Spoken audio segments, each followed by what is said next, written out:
Today I'm going to give you the best attack strategy for the Dark Crown at every single Town Hall level, but also talk about the Dark Crown, because is it really worth your ores? We're going to start at Town Hall 9, and that is Zap Dragons. Clearly the best attack strategy. Let's see if the Dark Crown makes it better. So here is the base we are looking at. We're going to start off with 3 lightning and 1 quake. That's what you need to finish off an air defense. So we're going to do that on 2 air defenses, then use the giant arrow. Now something I really like about the giant arrow with the Dark Crown is when this giant dies, it does actually contribute, at least in the testing I did, it contributes to the Dark Crown. Because for those of you who don't know, the Dark Crown, it gets better the more troops die. So that's also why I've got the Lava Hound in this army. I want it to go out in front and die quickly.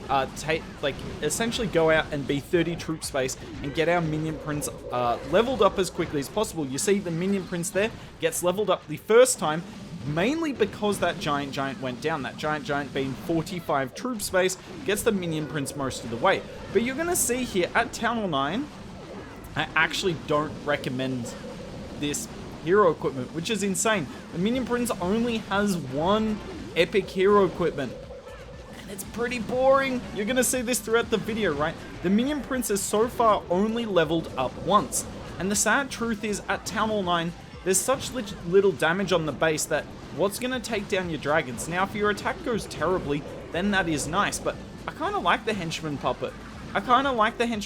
Because with this combination you see here, whilst it is strong, it is like all offense and no defense. There is no way to stop a defense that's targeting from your minion prince to stop unless you use the 1 freeze spell you've got.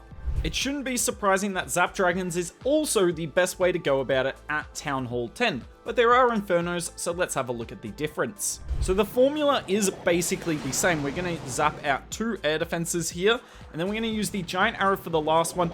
Make sure with the giant arrow, right, because you want to giant arrow 2 air defenses. If there's a sweeper in between it, that's even better. Unfortunately, I missed both of them here, but those are the 2 air defenses you should go after with your giant arrow. The ones with the most value in between, because zaps aren't going to take down these defenses in between. The giant arrow can. Lava Hound gets out in front here, takes the Seeking Airmine, which is super nice. Now, unfortunately, the giant isn't taking a whole lot of damage here. Obviously, you use the baby dragon on one side of the funnel, then the Archer Queen on the other side. All the troops are going into the center, and look at this here. The minion prince hasn't even leveled up once, which means not even 60 troop space has died. And keep in mind, my Archer Queen has gone down. That is the equivalent of 25 troop space. So, yeah, there you go. The minion prince finally levels up for the first time. By the time the whole base is down, what's the point? Genuinely, what is the point? The whole base was down. It levels up once, and keep in mind, right, those stats you see on the in the equipment, what's it called? I've forgotten what the equipment building's called. It starts with B, I feel. And blacksmith. Those stats are based on the 3rd level, right? It's not as good at the 1st level, and that's all we got to in this attack. So I'm gonna say the exact same thing I did in the last attack. Henchman puppet's probably just safer. I don't know if it's better, but it's definitely safer. Now, it's worth noting at Town Hall 10 you can bring the Stone Slammer if you want, and I would recommend that. But I know a lot of people at Town Hall 10 either don't have access to siege machines, or generally you don't need it. At Town Hall 11, definitely a bit more needed, and we're going to come in with Blizzard Dragons now, this time instead of Zap Dragons. Dragons are going to be the theme throughout this video, because unfortunately all that this hero equipment does is it prioritizes bringing in as many troops as possible in the main push with the minion prince, so it doesn't feel like there's much nuance to it, unless I'm completely wrong, but this definitely is the best Town Hall 11 dragon strategy. So what we're going to do here, we're going to use a hound in front of a blimp, and you're just trying to land it in a compartment to get value. Obviously, pulling the CC and getting the eagle down is the main 2 targets on the base. Anything more than that you can get is a bonus. So I put the invis down almost immediately as the blimp opens. Then it's all about timing them. You do have different level invis spells, so you do have to keep that in mind because you're bringing 2 from your CC. Look at this. The baby dragon actually pulls the super wizards, which is nice. And look at this. We've cleared out a huge chunk of the base here, and it wasn't really risky at all. Now we're going to use the baby dragon to set the funnel on the top side. Then the dragons come in from the left side. Now, one cheap trick you could probably do with this that I didn't do here is deploy your minion prince whilst the super wizard happens, right? Because that's a bunch of troop space, 35 troop space, that will go down during this all. Look at this, by the way. Giant going down quickly. And that is yet again a good thing. It dies and the minion prince levels up. But the thing is, once you get to higher town halls, obviously you want your dragons to kind of go down, right? Because that will level the minion prince up. But also, we can't let every dragon go down. I've got a warden ability here, and I don't want to just use the warden ability to keep the minion prince alive. I use it just then because that dragon to the top splits off. We pull a couple of seeking air mines, and it is nice. But yet again, we're not getting to the third level. I believe this is the first level of the minion prince. Maybe the second now. Actually, that looks like the second. I just realized if you did it with the super wizard blimp, you get the lava hound as well. So 65 troop space. So that is nice, but it does add a extra layer of complication for your super wizard blimp. So if you're capable of doing that, go for it. Otherwise, you're just going to see the same problem throughout here. And I actually think they're going to... I don't know. It's not even in game yet. So we'll wait and see. I would buff the I would buff this and make it not 60, 120, and 180. I just think it's such a weird mechanic to make something better the weaker your army gets. Because I don't want my army to be weaker. I want to have as many troops up as possible. And now at Town Hall 12, we can do the Super Archer Clone Blimp instead. We're going to bring 2 clone spells with this and essentially just take down so much of the base that there is no coming back. Now on the Archer Queen, I do have the Healer Puppet here, which obviously doesn't mesh well with the Dark Crown, but the Healer Puppet is beautiful for air spam attack strategies, keeping the Queen alive on the outside of the base, whereas the Giant often goes ahead and dies, which bad for the Queen, good for the minion prince. Toss up this one. All right, we're just going to safely blimp in. Now, obviously post-update, whenever the update comes out, Warden blimps are going to be weakened by the Eternal Tome rework. Nerf, really. So, I'm going to show you don't need a Warden blimp for Super Archer clone attacks. So we're going to just do this here on the back end of the base and see how far this goes. Okay, that is unfortunate.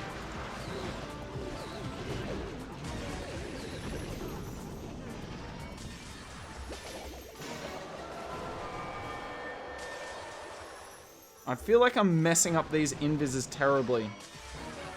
But there's so many skellies in the compartment. I've basically got a no value with this. And it's still going to work. I tell you what, this is still going to work. I want to show you guys how broken this is. Alright, the Town Hall is still up. We pulled the CC out.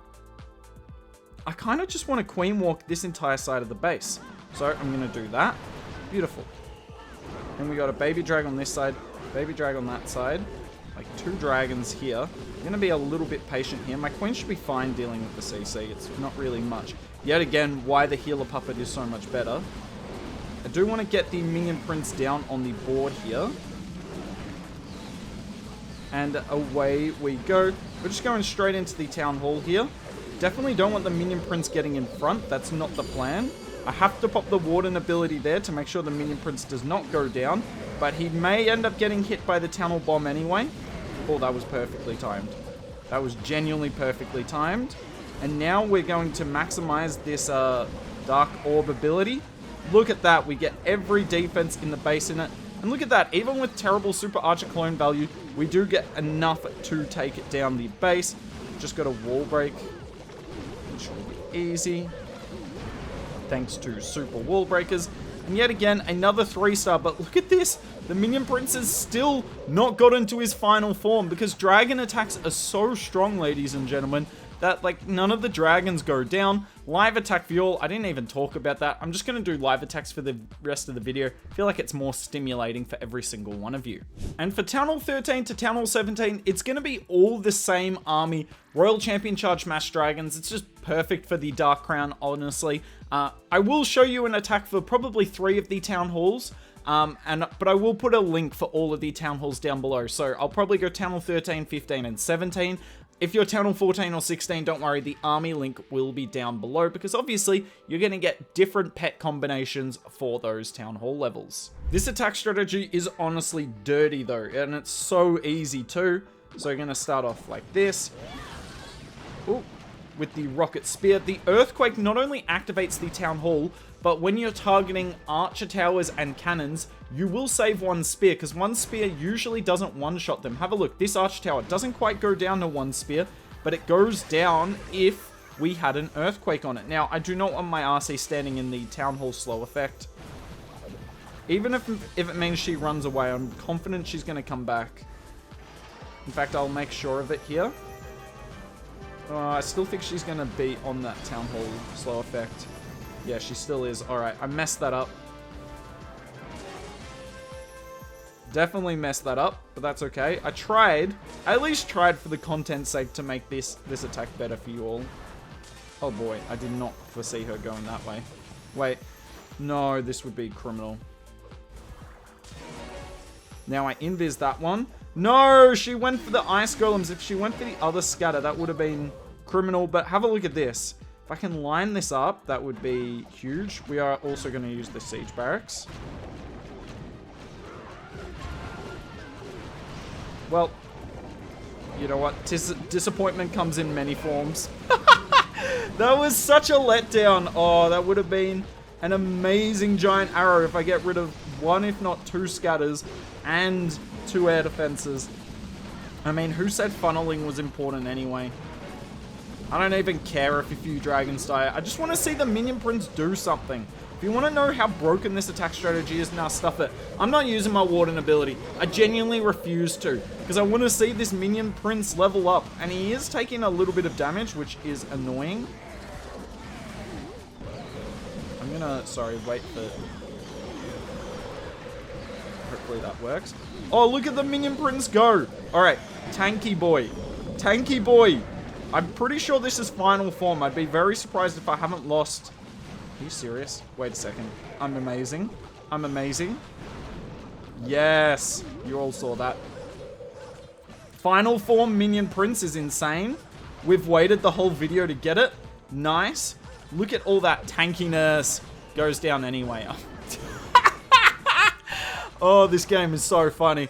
Alright, as you can see, this attack strategy is slightly strong at Town Hall 13. You don't need to master the Royal Champion charge to get good value with it. Yeah, you can completely swag your warden. And is it good? Please tell, if I'm seeing something wrong, let me know down below. I want you guys to call me out here. I'm just not seeing the value.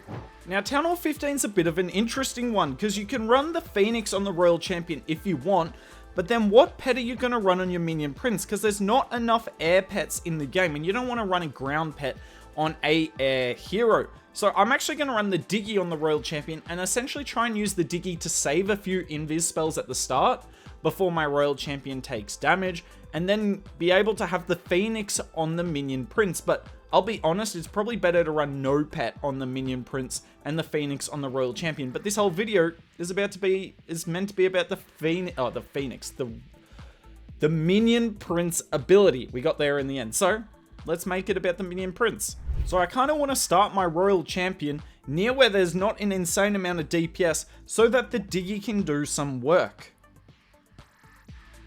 I'm kind of tempted by the Eagle. Take your time, Diggy. I forget how slow the Diggy is. Maybe this isn't going to be as effective as I think.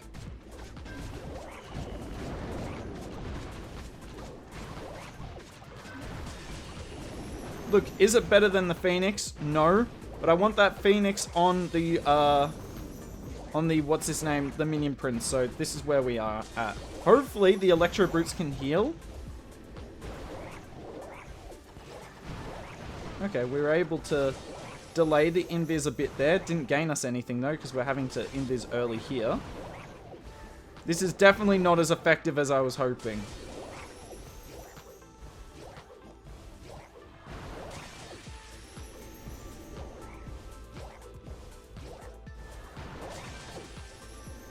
Alright. Should be able to save an invis right here.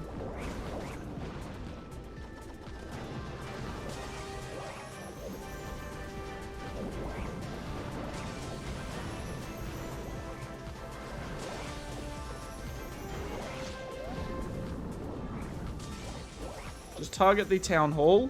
And I mean, look at that. We still cleared out most of the base, and we dealt with the most of the CC too. Kind of ridiculous. Actually, a bit more than kind of. I'm going to do that. Start everything on the top side here. I'm actually going to hang on to my Archer Queen in case, because I'm pretty sure these invis towers will regenerate in time, right? Is that on my minion prince? Jeez, that could have gotten dicey for a second. Pretty sure those invis towers will reset, so I'm just going to use my giant arrow for that when we reset the second time. I probably will have to use my warden ability here. Yeah, you can see these invis towers are going to reset. Oh, the minion prince finally levels up. Thank you. Actually, we can just activate the invis towers like that. Or not. Why won't they activate? Alright, I'm going to pop the warden ability now. Because I kind of had to. And because, well, mainly because I just don't want to let my minion prince die. The problem is, right, by the time all the troops have taken a lot of damage, so is he. In saying that, look at how little damage the town hall's doing to him. Obviously, he's getting the effect of the healing tome as well. Let's have a look at that town hall bomb. I mean, yeah, like, what am I meant to do? Oh well, we still 3-star a base rather easily, even though we made a complete fool of ourselves, but yeah, if you haven't got my point yet, then I'm half the commentator I thought I was. And here we go, we've made it all the way to Town Hall 17. Almost nothing has changed with all of the armies. It's just whether it's dragons, whether it's with the Zaps, the Blizzard, or the Royal Champion Charge. Obviously at Town Hall 16 and 17, you have the benefit of the Fox right here, which just makes your life easier than it really should be. Really should be. I mean, the Fox is just, it is the most mind-boggling pet. I don't understand why we needed a pet that can make your hero go invisible. Invis spells are already pretty toxic. I mean, invis spells are just flat out bad for Clash of Clans. It's not a healthy mechanic at all. To get people to spend their hours and hours upgrading just for it to mean nothing. I mean, in the meta at the moment, it's all about either invising as much as possible, destroying defenses from a distance as much as possible, or using the Eternal Tome and making all the defenses do nothing. Like, what's the point in upgrading defenses if none of them do anything, right? Not because they're weak, but because we don't give them a chance to do anything. I really don't know where the Royal Champion's going. Okay, that works.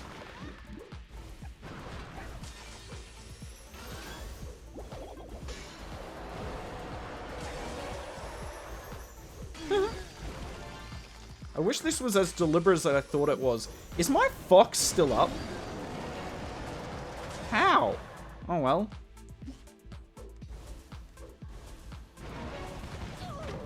Pretty good value. Pretty good value.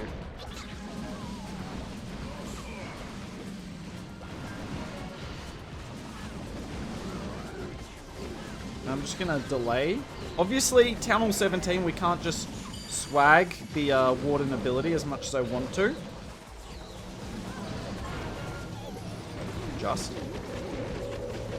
But the thing I like about this is now, like, the Dark Orb, we just use it whenever we want to maximize the freeze effect that it does. And look at this.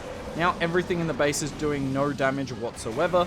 We've still got a nice funnel. The funnel now has multiple layers because we don't just have the Siege Barracks. We also have the Archer Queen further along the line. I'm going to try and keep the Archer Queen alive, but geez, the Frosty didn't do anything there. It didn't even slow down the Ricochet Cannon. That's a little disappointing from the Frosty. I thought he was a homie. Clearly not. I mean, this right here might be the best advertisement, or like the best, I don't know, marketing for this ability here. Like, now that everything has died, we're seeing what you can get with the Dark Crown. But why would you let everything die? I don't know. Apparently it's harder at Town Hall 17. I actually think we're going to time fail this one. This is actually a fail. Oh my lord, that's not fair.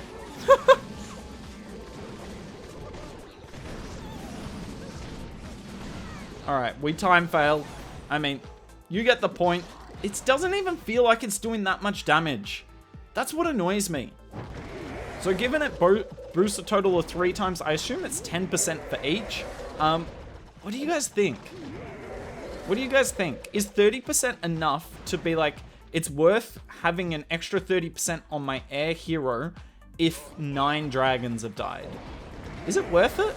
Like, surely not, right? Like, obviously, like, if the best case scenario for this is the troops stay alive anyway, then why not run the henchman puppet?